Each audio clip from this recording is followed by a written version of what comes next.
Hello, and welcome to the We Are Power podcast. If this is your first time here, the We Are Power podcast is the podcast for you, your career, and your life. We release an episode every single Monday with listeners in over 60 countries worldwide, where you'll hear personal life stories, top-notch industry advice, and key leadership insight from amazing role models. As We Are Power is the umbrella brand to Northern Empowerment Awards, which celebrates hundreds of female role models and advocates every year. This is where you can hear stories from all of our awards alumni and stay up to date with everything MPW Awards and We Are Power.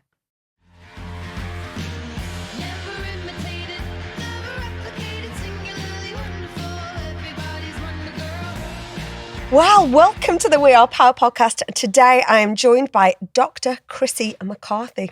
Yeah. PhD, doctor and everything. I know, who'd have thought it? Oof. It's never as easy getting a PhD as you think, is it? And I will get into this, but in my preparation for today's chat, I listened to another podcast because there are other ones out there. Who knew, right? And it talked about taking a break, the bravery of taking a break in your PhD, because it's a big thing to do, isn't it? It was a massive thing to do, and it was a really, really hard thing to do because the things that led me to a break, I'm very typical, I think, of a lot of women out there in that I need lots of big reasons to think that it's okay to have some downtime. And for me, it was pretty much a breakdown, a mental health breakdown that allowed it.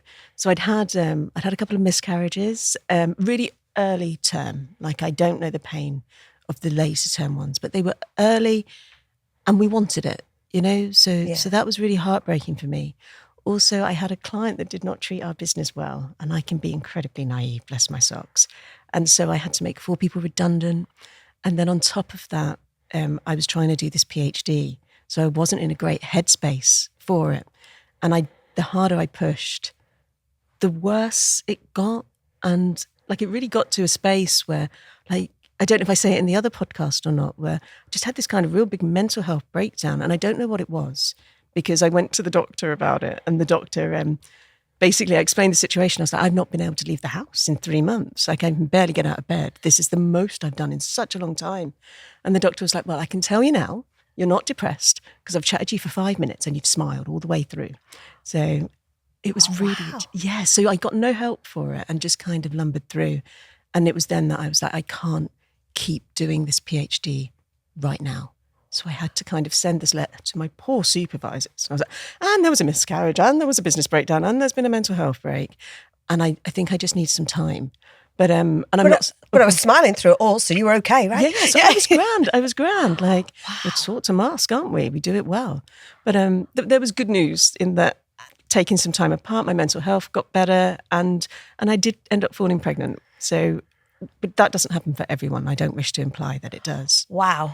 That is an opening to the podcast. Now, sorry, went in hard. No, but it's because, I think when you hear a title, you hear, Dr. Chrissi McCarthy, multi-award winning, super successful, founder of multiple things. How do you intro yourself? Because you are a woman of many, many things. Oh, not like that. I don't know. I struggle with this. I can talk about my ideas all day long, and, to the point of boredom. I don't do as well to talk about myself. I can tell you what I'm interested in. So, I was a builder. So when I was a builder, I would tell you about, my love of concrete, my love of cranes, and what we were building. Now I can tell you about my love of equal workplaces and creating really fair environments. As for me, I'm just, I'm all right. Like, I have moments of brilliance. Oh, I have times of just awfulness. Like, mostly I'm just muddling through like the rest of us. I'm just If it's not about you, you were a finalist in Northern Empowerment Awards this year. How did that feel? Was that a bit overwhelming then? No, because I had my marketing manager with me, and also Fiona Hull, who's Construction Q. She is ace. We love Fiona. High five, Fiona. Love her the most. I worked on site with her. And she very my gosh, that must have been a riot. It was brilliant. She took me shopping. I taught her about drainage, as with most female relationships. Right? Friendship. Right, yeah. So she's brilliant, and she made me like put myself forward a few years before. So I wrote something just terrible. Like I do things, all right, here you go. And then she nominated me this year along with someone else. And like it was fine because Fiona had put me there. But it was Joe Clark who won in our category. Absolutely. We were over the moon because Joe Clark's not just doing good work. You can see that work hits her hard every single day. And it's just so impressive to see someone who was constantly going through that and yet is still fighting for everyone else. Because I know when I had my mental health break, I couldn't do much more than watch Buffy the Vampire Slayer on a daily basis. So she was just extraordinary. So there was a lot of whooping and hollering from our side of the table. Absolutely. And I think I spoke to you on the night and you came on the stage and I think you said, I had the best time not winning anything, but I've got the best mentor because we have a mentoring program, don't we, that sits alongside the awards. Oh, absolutely. Yvonne Greaves, just an amazing mentor. She's so, so good. And like usually, like I've done mentoring before, you usually meet up about once a month. Yvonne's like, let's do this once a week. She's just brilliant. And for me, sounds terrible. It would have been, of course, lovely to win. It's always nice to win things. But getting the mentor was the winning because like she's helping me think about finance. We got some like projects running. And so she's helping me think about funding and the things that I don't lean towards in a business. She's absolutely amazing. So that was the winner for me, really. And that's the irony because, mentoring is so much about you and you want to make the world better, more fair and equal place and giving back, paying forward. But to be on the receiving end of it's kind of the role reversal, right? Oh, it absolutely is. And I've had lots of informal mentors in my life and absolutely brilliant ones. And technically, I suppose my PhD supervisors could be classed as mentors. They've certainly helped me immensely during the PhD and after it. But to have this kind of more formal thing, is like really great and kind of like I'm not too sure why I haven't sought this out beforehand. Maybe I should look into that. It sought you. That's what it is. Let's blame Fiona Hull, shall we? We should blame her for everything, good and bad. She's a wonder. Let's take back to where we started really, was talking about the PhD and taking that break and having all this dreadful things happening, miscarriage, 2 miscarriages? Yeah, we had 2. Yeah. And then you sought a different way to deal with this. You went to the doctor said you were smiling, so therefore you had no mental health issue, right? So absolutely. So you find a different way to deal with mental health. Yeah, I've always struggled with my mental health, because long as I can ever remember. And these days it's an awful lot better. And a lot of it's been environmental. Like my dad had a terrible time. He was in the industrial homes in Ireland, so between 7 and 11. So of course that meant that our home life was at times just a little bit more challenging than other home lives might have been. So I left home at 16 and have dealt a lot with my mental health, I think, through drinking, which I don't know, I'm just not going to recommend it. It felt like a great idea at the time, but turns out it was a terrible one. And so then I came to a point where I realised that this wasn't working for me, not that it ever was. And I really had to try and understand it. And strangely, my PhD is what enabled me to give up drinking, which I was not expecting at all. But yeah, it did. But society also said that you didn't have a drinking problem. Oh, society very much did. Yeah. So no mental health problem because of the smiling, no drinking problem because it was all fine. Yeah. The problem with drinking is you can be fun when you drink. Like I can also be an absolute nightmare in pretty much any colour that you want to put into it.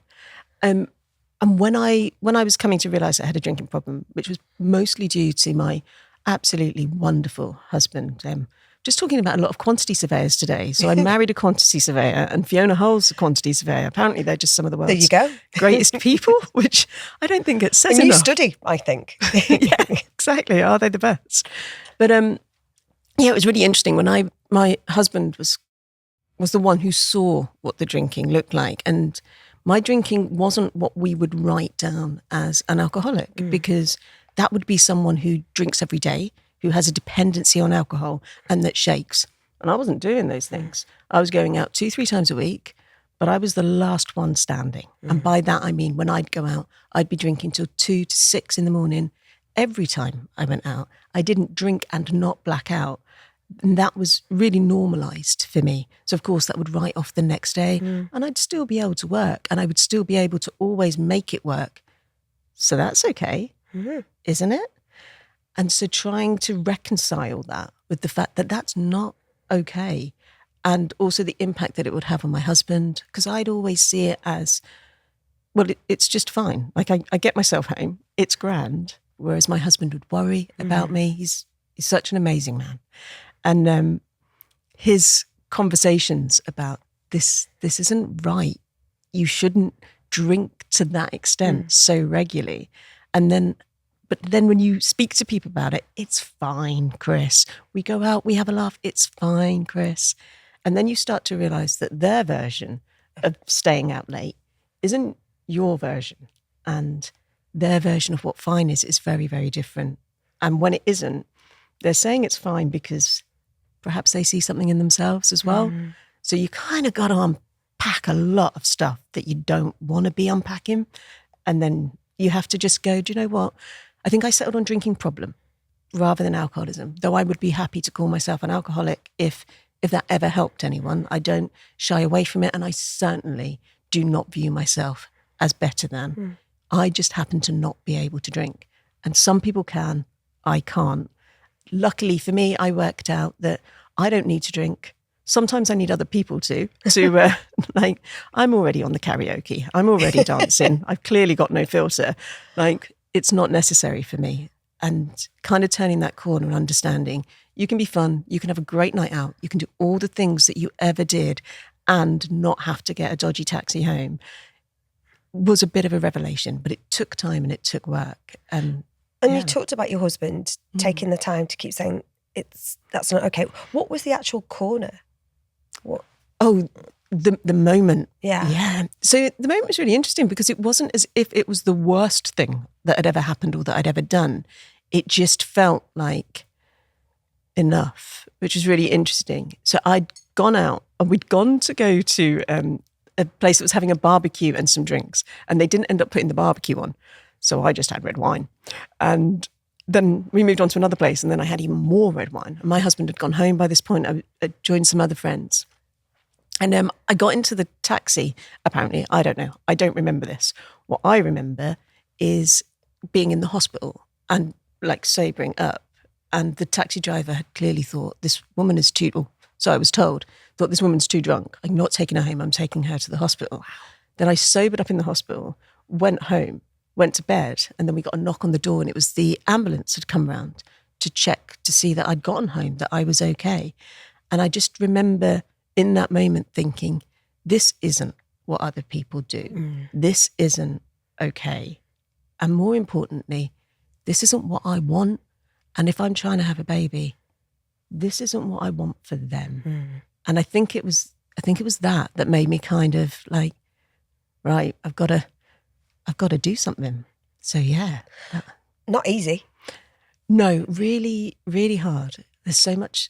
I think what's really important to understand when you give up something like alcohol is you can't just stop drinking, not if you want it to work. Or at least, sorry, I shouldn't say that in such definite terms. It's terrible.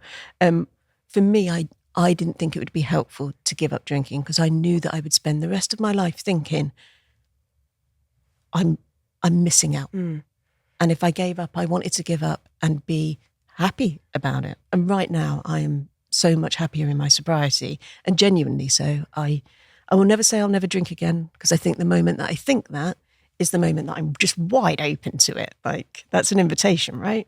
But instead, what I know is I'm happier not drinking.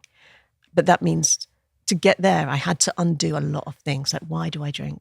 Why is that important? And they seem like really simple questions. Oh, but they're not. So there was that kind of work that needed to be done, which was really fortunate because it coincided with a bit in my PhD where I was studying epistemology and ontology. So what is truth and what's the nature of being? So yeah. Wow. That was not easy. Took my little brain a long time to get my head around it. But it helped me to think about the stories that I'd been told about alcohol, that's what makes you fun. That's what's enjoyable. It helped me to question those stories. And is that true? Because I'm not sure that I am fun when I'm drunk and aggressive, or when I'm drunk and crying uncontrollably, or when I'm drunk and lost somewhere in a ditch being hauled out by the police. I don't think that is true. So maybe undoing that a little bit is really helpful. And how is that? Has that sort of shaped your future? Because you ultimately completed your PhD. I did indeed. Doctor. You became a mum. Yeah. And you are passionate about an equal and fair society, right? Yeah, I am, very much so. And is that driven by all of that learning and that unpicking, pulling that thread? Yeah, I think I was able to give up drinking because of all of that kind of work and those motivations as well. I certainly didn't want to bring my son into that kind of drinking environment, and I'm really glad that I didn't. It feels like a gift that I give to me as much as a gift that I give to him. But yeah, those kind of levels of thinking, I suppose, have just really kind of helped an awful lot with it. So I would advise PhD, but only if you really want to do one. Otherwise, God, they're painful. How many years in total? Oh, it took me 9 years. I'm literally hyperventilating inside. I can feel it right now. I'm a 6.0 level girl. It's just the terrifying thought. I had a chat with someone not so long ago up at one of the universities, and we're doing I think it's called a living PhD now, or a work-based PhD. So it's less about all the writing and more about the doing. And I'm like, yeah, no, not in a minute. No, it's not for me. Too much right. I like getting all the answers, which is what you're doing, right? No. No. No. We're unraveling PhD now. Well, it's really interesting because I didn't know what one was. And so I was really encouraged into it. And that's the thing I find really fascinating. I come from a council house down in Bracknell. People that come from my background don't tend to end up with PhDs as much as perhaps other people do. We didn't know what one was. My dad always says the funniest thing. It took him a while to understand what this PhD was. And now he describes it as, Chrissi isn't the sort of doctor that will save your life. She's the sort that will talk you to death. And he's not wrong, is he? But yeah, so it's a really difficult and long thing, and I found it really difficult to write academically. I just was really bad at it. I like storytelling in my writing. You can't be doing that in a PhD. You need to be precise. So it was, it's one of the best and one of the very worst things, or one of the worst experiences and one of the best experiences I've ever had. I would do it again. Yeah, I would. And will you? Oh, if I retired. Never say never, though. Oh, if I retired, which I don't think I'll ever do, but yeah, I'd definitely do a PhD in something else. But back to your point, it teaches you how to ask questions. And the thing is, oh God, I'm going to slip into epistemology. We can never be 100% sure that anything's true. So it gets you closer. The lovely thing about a PhD is, I think if you do it right, it teaches you don't know anything. And it's okay, because neither does anyone else. So, just... That's a tote bag quote there, if ever I heard one. So you talked about growing up on a council estate in Bracknell to finding your way into having a PhD, mental health, alcohol challenges along the way, a mum. That's, you talk about when someone sees someone's title, you automatically assume that it's that one straight path, that one clear line, privilege, education, everything that goes with that. Do you look and think, yeah, actually, I kind of do identify as a role model? No. I don't know you're going to say that.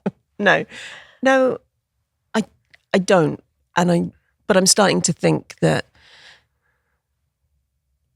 how to put it, things like talking about the drinking, I think is really important, because I think it's really important for people to see that people that can be like you, or things in you that you recognise, we can have this problem. And if that helps someone to take a step or an action that's best for them, I think that's really important. So I think I'll take role model there, but it's, it's like words like leader, isn't it? And role model, they just seem so big. They're for these lofty people that have done amazing things. Inspirational, influencer, leader. They're all big, aren't they? Big or bold. And I'm just doing the stuff that I find interesting.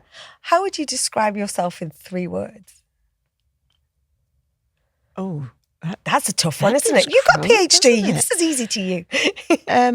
I think, oh no, I can't do that. I can't do that. That's more than 3 words. I don't know. What do you think your superpower is? Well, resilience, without a shadow of a doubt. Resilience. There's, you've just got to get back up again. That's it. And if you had that one sort of one sort of magic wand that you could do something and change something today in this crazy world that we're in, I might need to give you more than one wand, mightn't I? I'd need a lot of wands. Where would you start? I think probably tolerance. I think that's it. I think I think we are where we are by design. I think that it has served an awful lot of people to divide an awful lot of people. And I think that that's really heartbreaking, because there's always more that we have in common than we have, the opposite of common, which I can't think of. And so I think just getting people to see that, just have a look. And yeah, I think it would be tolerance. Wow. So it feels so simple. Oh no, it's far more complicated. No, it's, you have to look at the news, don't you, at any given moment. Tell us about the Centre of Behavioural Equality. What does that look like on a day-to-day basis? Yeah, so we're starting up a project which we're launching in, I think September now, with the Russell Group University. So that's called Fields. So that's all about teaching people how to create EDI strategies that are context-driven and research-backed. So that's really exciting. We do a lot of work for clients through consultancy, like the City of London Corporation. We're writing a commitment for them for the construction industry, deliver a lot of training, which is always so much fun, because then you get to hear how people are thinking and feeling. And also there's the research arm of it, which is where we're trying to get people to think really behaviourally about how we approach equality. So quite often when people are thinking about equality, what we do is we think about how we want people to act, and then we kind of give them training and hope that they will. But it obviously gets a bit more complicated. So we use the work from my PhD, which is about understanding about fairness. So basically, I'll say it this way to you.